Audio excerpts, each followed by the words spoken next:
Supreme Master Ching is a highly gifted, multi-talented, and fully enlightened master. She is also a world-renowned humanitarian, environmentalist, author, artist, designer, musician, and a film script writer and film director whose love and care for all beings is boundless. Supreme Master Ching teaches the truth, as did Sakyamuni Buddha, Lord Jesus Christ, Lao Tzu, Prophet Muhammad, peace be upon him, Guru Nanak, and many others. The Kuan Yin method has been practiced by all of these enlightened masters, and she reminds us of the similarities among all their great teachings. Supreme Master Ching has infinite love, concern, and encouragement for those who wish to improve themselves spiritually. In her book Aphorisms 2, a compilation of parts of her lectures, she offers words of supreme wisdom which deal with spiritual practice, life, and philosophy, touching the very source of our being, bringing us enlightenment and heavenly bliss. Today, we share with you the wise teachings of Supreme Master Ching with excerpts from the book Aphorisms 2. The more we practice spiritually, the better we understand how to manage our affairs, the more we realize how rich we are inside, and the more we know how to apply ourselves in any situation. Get more enlightened, and then you'll be more loving. That's the purpose of enlightenment. Enlightenment makes us more loving, more tolerant, and more understanding. That's the best outcome of spiritual cultivation. Heaven is a state of tranquility, of desirelessness of everything being fulfilled of its own accord. We also call that nirvana. It's not meditation that protects you. It's the awakening of your own power within that protects you. It's knowing that you're God that protects you. The more people know God, the more people contact God directly and become happier. The more peaceful the world will be, the less war there will be, and the more we can bring heaven onto earth. All masters of the past, present, or future try to demonstrate to us the good qualities of a true human being. They attempt to teach by example, not only by talking, and they try to teach us to always be loving and tolerant and to always put other people's advantage before our own. Actually, everything takes care of itself in time, but meanwhile, we should try our best to make life better and always avoid violence. That's the lesson of all the Sakyamuni Buddha stories. We have to surrender to God's will and be tolerant and patient. When the time comes, everything will change. Just be natural, be wise, be unconditional all the time, like the sun, the moon, the sky. Be big, be grand, be limitless. Then you are that. Just do things naturally, with no expectations, nothing, not just by doing them, but by acting intelligently and unconditionally, casually and naturally.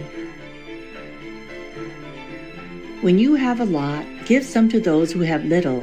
In this way, everyone will be happy and contented. Those who give will also be happy.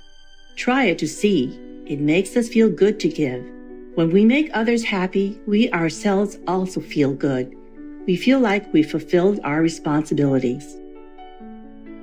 Do your job correctly, work and use your wisdom to at least take care of your family. Whatever's to spare you can use to help the desperate. You can then contribute to the world, not only to help cleanse the atmosphere spiritually, but also financially, physically, and in many other respects. We have to develop ourselves in all dimensions to become perfect beings.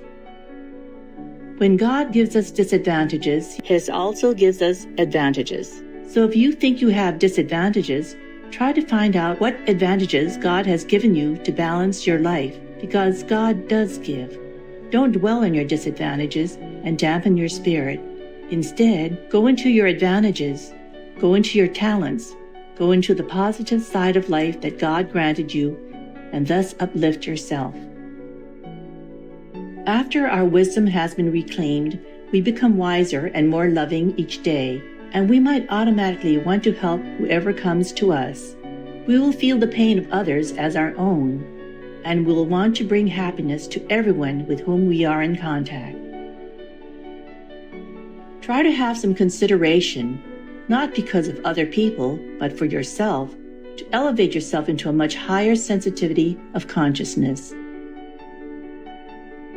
Whatever we do for others. We don't think so much about ourselves. What we can do for others, we do promptly, without hesitation. That's a saintly quality. If we aren't pure and tranquil within, we can't enter samadhi in meditation.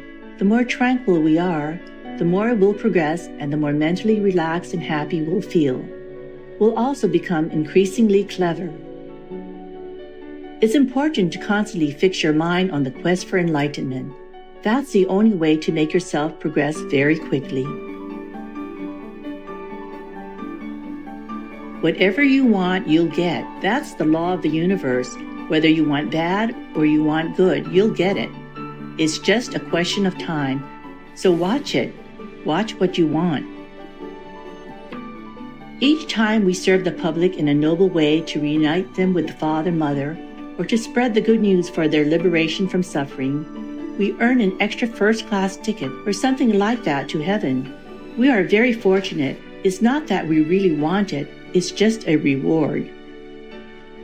If everyone in this world considers the other end, considers other people's position, then we will have no war, no cruelty, no animal killing, no hunger even.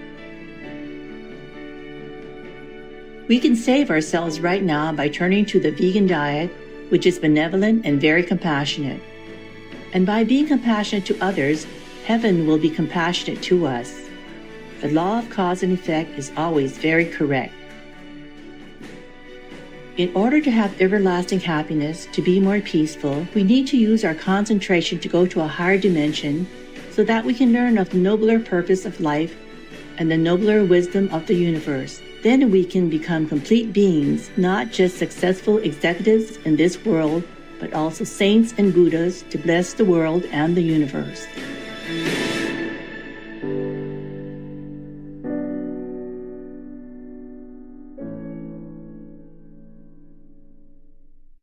Gracious viewers, thank you for spending time with us on Words of Wisdom.